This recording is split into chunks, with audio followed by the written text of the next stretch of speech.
Hello students, पिछले term पे हमने आपको फिजिक्स में स्फेरिकल मिरर के बारे में बताया था।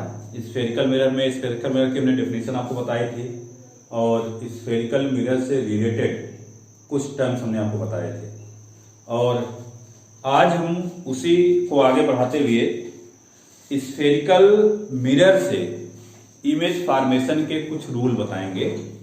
तो हमने आपको बताया था कि इमेज फॉर्मेशन के लिए एटलीस्ट दो रेज को रिफ्लेक्शन के बाद किसी पॉइंट पर मिलना चाहिए। जिस पॉइंट पर वो रेज मिलती हैं उसी पॉइंट पर आपका इमेज का फॉर्मेशन होता है। तो सबसे पहले हम इमेज फॉर्मेशन के रूल कॉनकेव मिरर के लिए बताते हैं। तो रूल्स फॉर ऑब्टेनिंग इमेज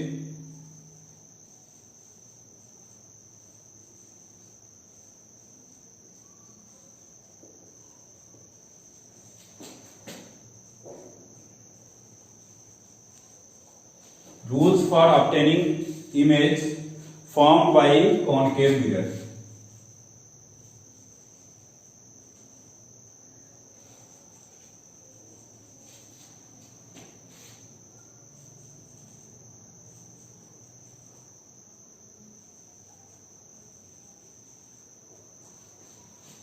तो कॉनकेव मिरर से इमेज फॉर्मेशन के लिए जो रूल्स हैं, रूल नंबर 1 है,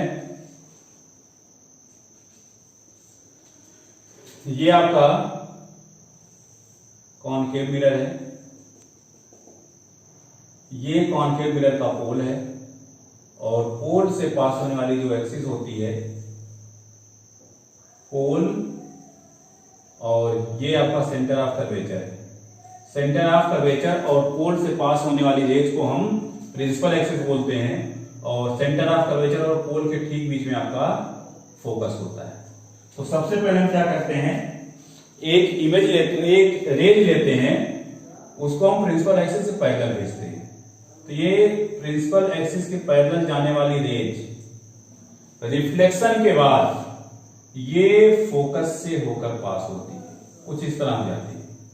तो पहला पॉइंट हमें ध्यान देना है कि अगर कोई भी रेज प्रिंसिपल एक्सिस के पैरेलल चल रही है in case of concave mirror, तो ये रिफ्लेक्शन के बाद इस मिरर के फोकस पॉइंट से होकर पास होती है। सेकेंड रूल क्या है, अगर हम किसी रेज को सेंटर ऑफ कर्वेचर से भेजते हैं,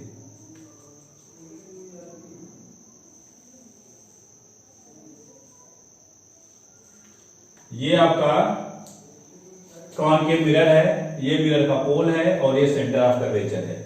किसी रेज को अगर हम सेंटर ऑफ कर्वेचर से भेजते हैं तो सेंटर ऑफ कर्वेचर से जाने वाली रेज रिफ्लेक्शन के बाद उसी पाथ से वापस चली जाती है। ऐसा क्यों होता है?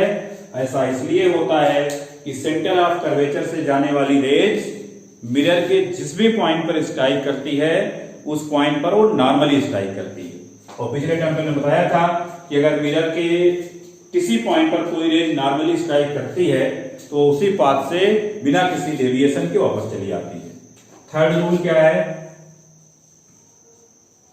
अगर हम किसी रेज को कॉनकेव मिरर के फोकस से पास करा दें, ये आपका कॉनकेव मिरर है और प्रिंसिपल एक्सिस ये पोल है, ये आपका सेंटर ऑफ कर्वेचर है और ये फोकस है।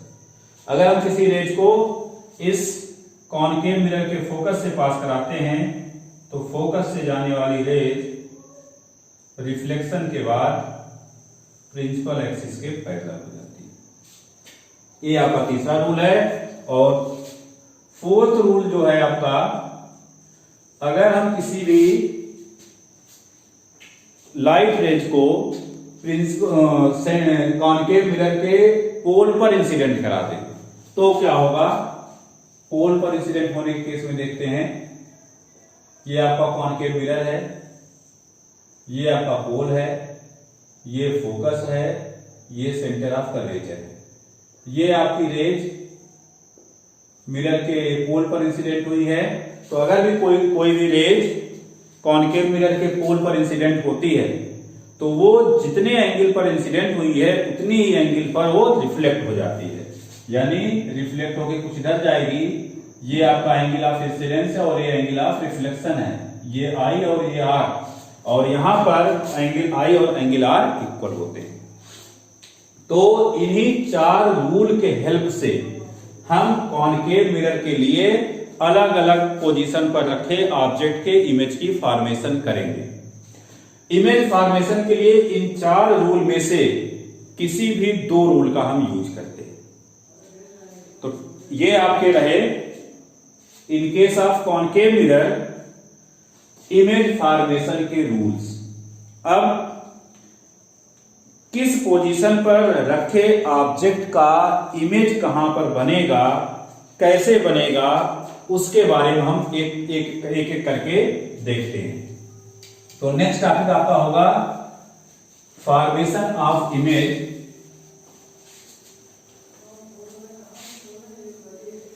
तो फॉर्मेशन ऑफ इमेज में तो हम आपको बता रहे थे formation of different types of image by a concave mirror. तो ये जो कॉनकेव मिरर के थ्रू इमेज का फॉर्मेशन होता है, ये ऑब्जेक्ट की पोजीशन पर डिपेंड करता है, ऑब्जेक्ट को हम कहां रखे हुए हैं। ऑब्जेक्ट की पोजीशन के बेसिस पर इमेज की पोजीशन अलग अलग होगी, इमेज का साइज अलग अलग होगा और इमेज का नेचर भी अलग होगा। अब हम अगर यहां पर डायग्राम में देखें तो ये आपका कॉनकेव मिरर है, ये कॉनकेव मिरर का पोल है, ये कॉनकेव मिरर का फोकस है, ये कॉनकेव मिरर का सेंटर ऑफ कर्वेचर है, और इसके इधर जैसे जैसे हम आगे बढ़ते जाएंगे उस डिस्टेंस को हम इंफिनिटी नाम से देते हैं।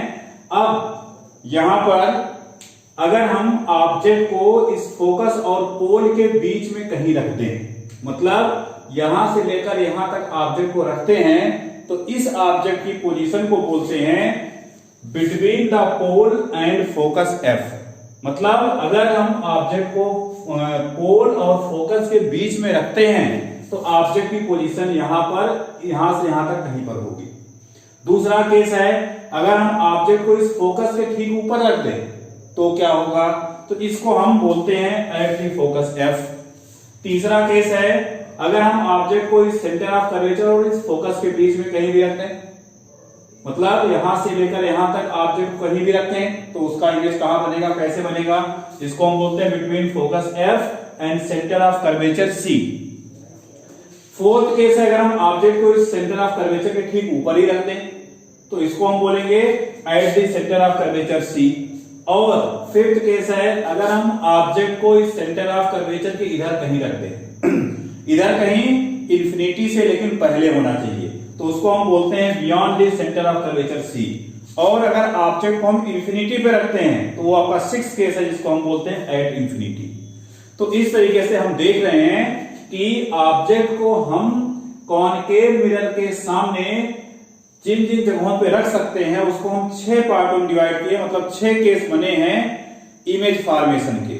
तो अब हम एक एक करके अलग अलग जगहों पर ऑब्जेक्ट को रखेंगे और उस जगह पर ऑब्जेक्ट को रखने से इमेज का पोजीशन कहां होगा, मतलब इमेज बनेगा कहां, कैसा बनेगा, कैसा मतलब वो इमेज रियल होगा या वर्चुअल होगा, मैग्नीफाइड होगा या डिमिनिश्ड होगा, इन सब के बारे में स्टडी करते हैं।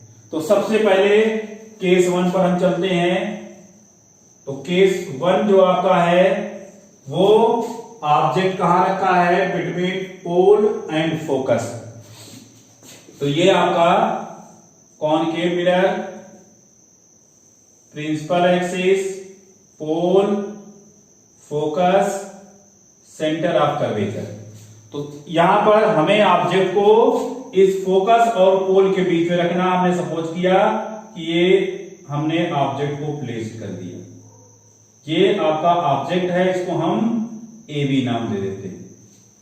तो अब यहां पर एक रेज को हम प्रिंसिपल एक्सिस के पैरेलल भेजते हैं। तो ये आपकी प्रिंसिपल एक्सिस के पैरेलल जाने वाली रेज है।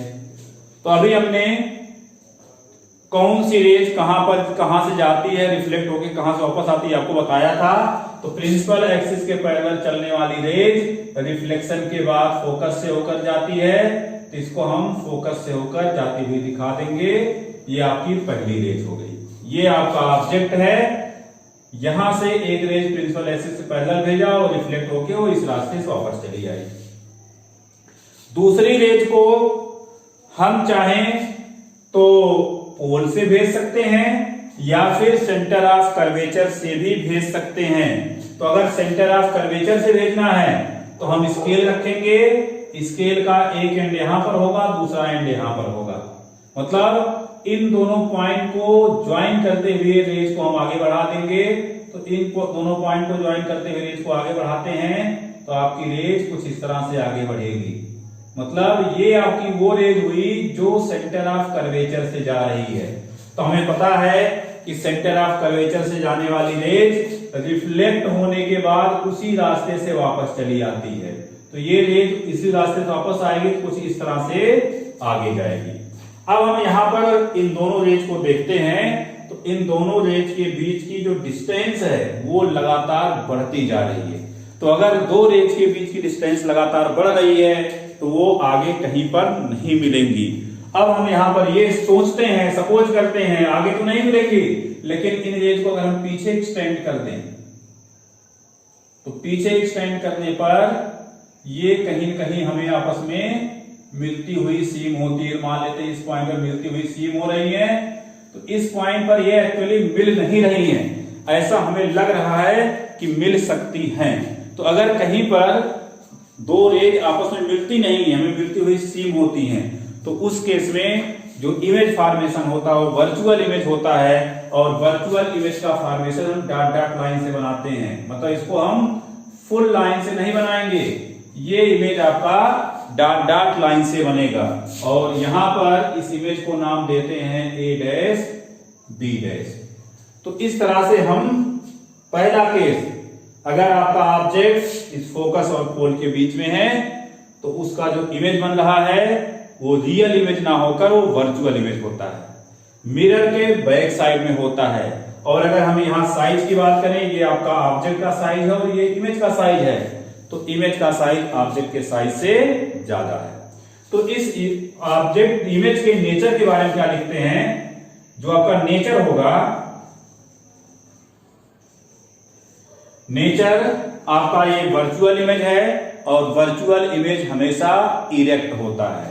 तो नेचर में आपका होगा वर्चुअल एंड इरेक्ट। पोजीशन कहां होगा, बिहाइंड द मिरर।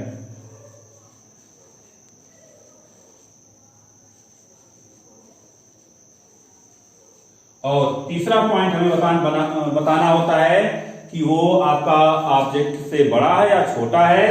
तो लार्जर देन ऑब्जेक्ट या फिर मैग्नीफाइड इमेज लिख सकते हैं।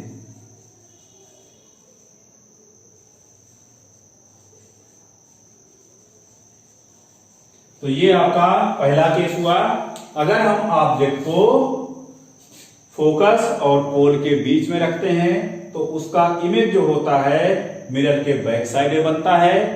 इमेज का नेचर वर्चुअल एंड इरेक्ट होता है बिहाइंड द मिरर, और इमेज का जो साइज होता है ऑब्जेक्ट से बड़ा होता है, इसीलिए इसके लिए मैग्नीफाइड इमेज नाम दिया गया है। इसके बाद दूसरा केस लेते हैं, अगर हम ऑब्जेक्ट को फोकस पर बना दें, आप ऑब्जेक्ट को फोकस पर रख दें तो क्या सिचुएशन हो सकता है। केस 2 आप लोग देखिए, ये आपका concave mirror, principal axis, pole, focus, centre of curvature. Object को हम फोकस पर रख रहे हैं, ये आपका ऑब्जेक्ट है। यहां पर भी एक रेज को हम प्रिंसिपल एक्सिस के पैरेलल भेजते हैं। प्रिंसिपल एक्सिस के पैरेलल चलने वाली रेज अभी हमने बताया रिफ्लेक्शन के बाद फोकस से होके जाती है, इसको फोकस से होती हुई हम भेज देंगे। दूसरी रेज को हम चाहें तो पोल से इंसिडेंट करा दें या फिर वही सेम के सेंटर ऑफ कर्वेचर से पास करा दें। तो अगर हम सेंटर ऑफ कर्वेचर से पास कराते हैं तो अभी हमने बताया एक पॉइंट आपका ये होगा, दूसरा पॉइंट ऑब्जेक्ट का हेड होगा। इन दोनों को टच कराते हुए हम रेज को आगे बढ़ा देते हैं। इन दोनों को टच कराते हुए रेज आपकी ये जाएगी, ये जाने वाली रेज है, और सेंटर ऑफ कर्वेचर से जाने वाली रेज रिफ्लेक्शन के बाद उसी रास्ते से वापस चली आती है, ये वापस चली आई। इसको अगर हम आगे बढ़ाते हैं तो हम देखते हैं कि इन दोनों रेज के बीच की डिस्टेंस लगातार ना तो बढ़ती है ना तो घटती है। मतलब ये दोनों रेज रिफ्लेक्शन के बाद पैरेलल हो जाते हैं, और जो पैरेलल रेज होती हैं वो आपकी इंफिनिटी पर मिलती है। यानी ये दोनों पैरेलल रेज आपकी इंफिनिटी पर मिलेगी। तो अगर ये इंफिनिटी पर मिल रही हैं तो इसके मतलब यहां पर जो इमेज का फॉर्मेशन होगा वो इंफिनिटी पर होगा। यहां पर इमेज फॉर्मेशन इंफिनिटी पर हो रहा है, ऐसा नहीं है वो हमें सीम हो रहा है, एक्चुअली हो रहा है। तो यहां पर जो इमेज का नेचर होगा वो रियल होगा, और रियल इमेज हमेशा उल्टा बनता है, रियल एंड इन्वर्टेड।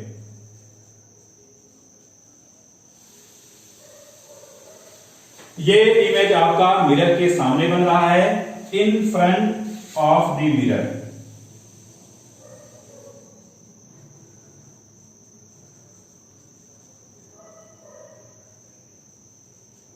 और यहां पर जो इमेज होता है ऑब्जेक्ट के साइज से बहुत ही ज्यादा बड़ा होता है, क्योंकि इंफिनिटी के ऑब्जेक्ट की हम साइज को मेजर नहीं कर सकते हैं, वो बहुत बड़ा होता है। तो यहां पर हम जो इमेज के बारे में लिखेंगे उसको बहुत बड़ा यानी हाईली मैग्नीफाइड लिखेंगे।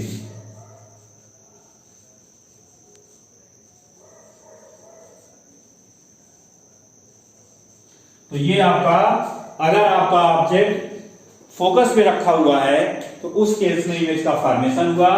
इमेज आपका जो नेचर होगा रियल एंड इन्वर्टेड होगा। कहां पर बनेगा? इंफिनिटी पर बनेगा, मिरर के सामने बनेगा और हाईली मैग्नीफाइड होगा। अब इसके बाद हम तीसरे केस के बारे में चलते हैं। तीसरे केस को बताने से पहले हम ये बता दें कि आपका जो केस 1 है जिसमें आपका इमेज वर्चुअल एंड डायरेक्ट बनता है, ये बहुत ही इंपॉर्टेंट है। ये इमेज फॉर्मेशन मोस्टली एग्जाम में पूछ लिया जाता है। थर्ड केस, अगर आपका ऑब्जेक्ट इस फोकस और इस सेंटर ऑफ कर्वेचर के बीच में कहीं रख दिया जाए तो क्या होगा, उसके बारे में देखते हैं।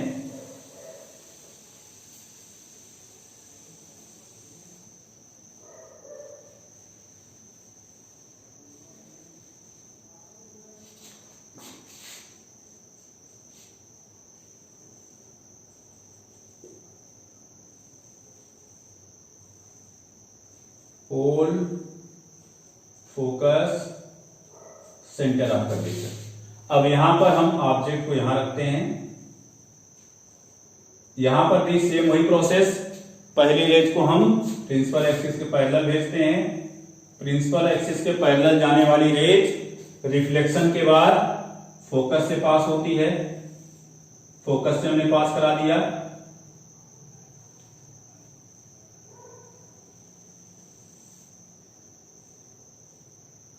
यहां पर दूसरी रेज को हम फोकस से भी भेज सकते हैं। तो अगर सेकेंड रेज को हम यहां फोकस से भेज दें तो अभी हमने बताया था फोकस से जाने वाली रेज रिफ्लेक्शन के बाद प्रिंसिपल एक्सिस के पैरेलल हो जाती है। तो ये प्रिंसिपल एक्सिस के पैरेलल अगर होती है तो ये रेज कुछ इस तरह से मिलेंगी। और अगर हम इसको सही से मेजर करके बनाएंगे तो ये जो दोनों रेज मिलेंगी ये सेंटर ऑफ कर्वेचर के बियॉन्ड मिलती हैं।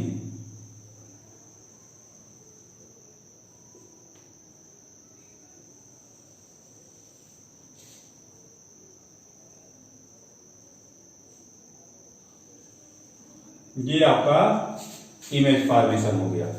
तो यहां पर भी दोनों रेज एक्चुअली आपस में मिल रही हैं। तो एक्चुअली आपस में मिल रही हैं तो यहां पर जो नेचर होगा वो आपका real and inverted. In front of the mirror,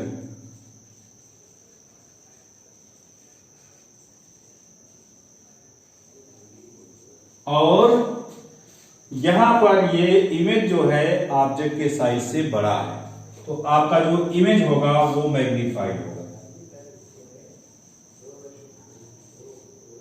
और अगर हम यहां पर इमेज की पोजीशन के बारे में बात करें तो इमेज जो है वो बियॉन्ड सी बन रहा है, मतलब सी से और दूर बन रहा है। यहां पर in front of the mirror beyond C, यानी बियॉन्ड सेंटर ऑफ कर्वेचर। ये भी केस आपका इंपॉर्टेंट है, ये भी जनरली एग्जाम में पूछ लिया जाता है।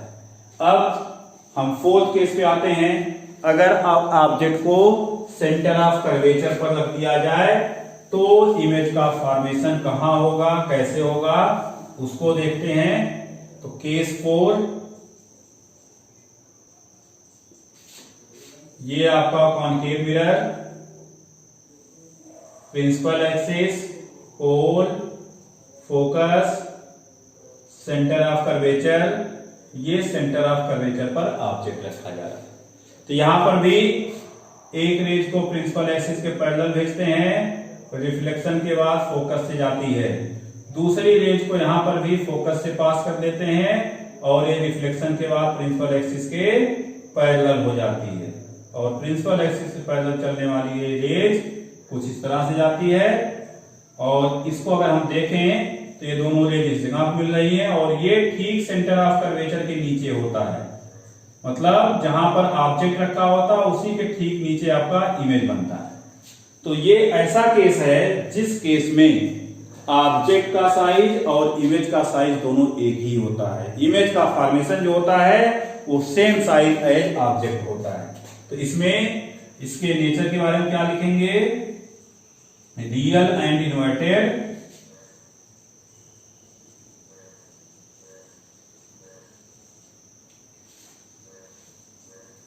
in front of the mirror, same size as object, और पोजीशन क्या होगा, एट सेंटर ऑफ कर्वेचर। तो ये भी case exam point of view से काफी इंपॉर्टेंट है। अब इसके बाद हम आते हैं, एक चीज और ध्यान देना है। पहला केस जिसमें आपका इमेज वर्चुअल बना था, वहां पर आपका मैग्नीफाइड इमेज होता है। सेकेंड केस जिसमें ऑब्जेक्ट इंफिनिटी पर बना था, वो भी आपका मैग्नीफाइड होता है। थर्ड केस जिसमें इमेज आपका बियॉन्ड सी बना था, ये भी यहां पर मैग्नीफाइड होता है। मतलब ये 3 केस ऐसे हैं जिसमें इमेज मैग्नीफाइड होता है। फोर्थ केस ऑब्जेक्ट का साइज और इमेज का साइज सेम होता है, यानी यहां पर ना ही मैग्नीफाइड होता है ना ही डिमिनिश होता है। अब इसके बाद बाकी जो 2 केस होंगे, beyond the centre of curvature और एट इंफिनिटी, ये 2 केस ऐसे हैं जिसमें इमेज का साइज ऑब्जेक्ट के साइज से छोटा होता है, यानी यहां पर जो इमेज फॉर्मेशन होता है वो आपका डिमिनिश्ड होता है। तो हम फिफ्थ केस की बात करते हैं। फिफ्थ केस जब आपका ऑब्जेक्ट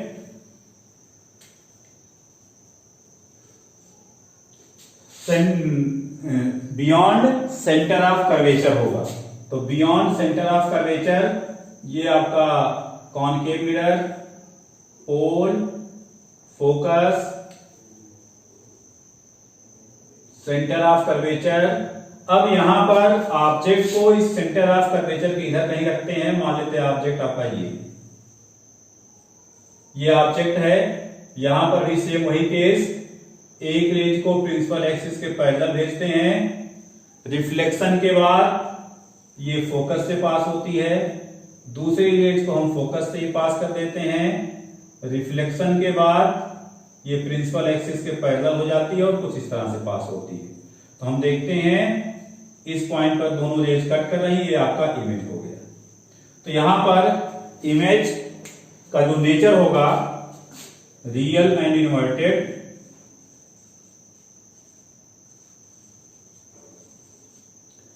पोजीशन क्या है, बिटवीन सी एंड एफ,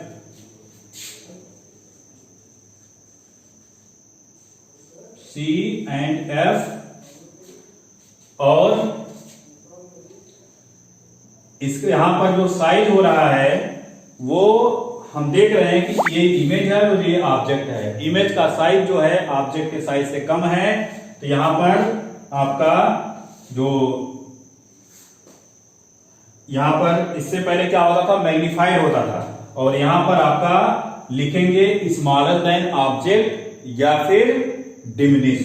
तो स्मॉलर देन ऑब्जेक्ट, ये आपका फिफ्थ केस है जब हम ऑब्जेक्ट को बियॉन्ड सी रख रहे हैं। नेक्स्ट आपका लास्ट केस, अगर हम ऑब्जेक्ट को इन्फिनिटी पर रख दें, तो अभी हमने बताया था इन्फिनिटी बहुत दूर होता है, वहां पर हम ऑब्जेक्ट को जो इमेज बनता है हम मान लेते हैं इमेज बहुत बड़ा है, और ऑब्जेक्ट की बात करेंगे तो ऑब्जेक्ट भी हम बहुत बड़ा सपोज करेंगे, यानी जो इन्फिनिटी पे रखा ऑब्जेक्ट होगा उसका साइज बहुत ही ज्यादा बड़ा होगा। और यहां पर हम कोई इमेज कहीं शो नहीं करते हैं, बस हम ये मान लेते हैं जो इन्फिनिटी पे रखे ऑब्जेक्ट की लाइट की रेज आती हैं वो आपस में पैरेलल होती है। तो यहां पर आपका ऑब्जेक्ट इन्फिनिटी पर रखा हुआ है और इन्फिनिटी से आने वाली जो रेज होती हैं उनको हमने ये सपोज किया आपस में पैरेलल है। तो पैरेलल के साथ साथ हम ये भी सपोज कर लेते हैं वो प्रिंसिपल एक्सिस के पैरेलल है। तो इन्फिनिटी से आने वाली दो ये लाइट रेज हैं जो आपस में पैरेलल के साथ साथ प्रिंसिपल एक्सिस के भी पैरेलल है।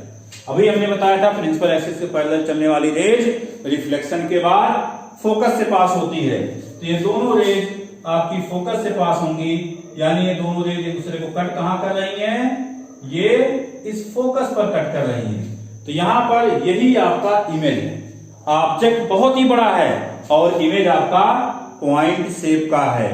तो यहां पर जो इमेज का नेचर होगा वो आपका होगा रियल एंड इनवर्टेड।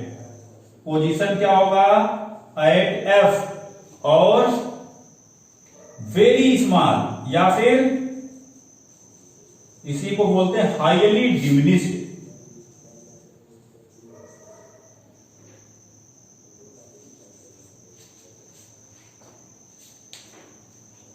तो 6 केस हुआ, अगर आपका ऑब्जेक्ट इंफिनिटी पर है तो उस केस में जो इमेज का फॉर्मेशन होगा वो आपका रियल होगा,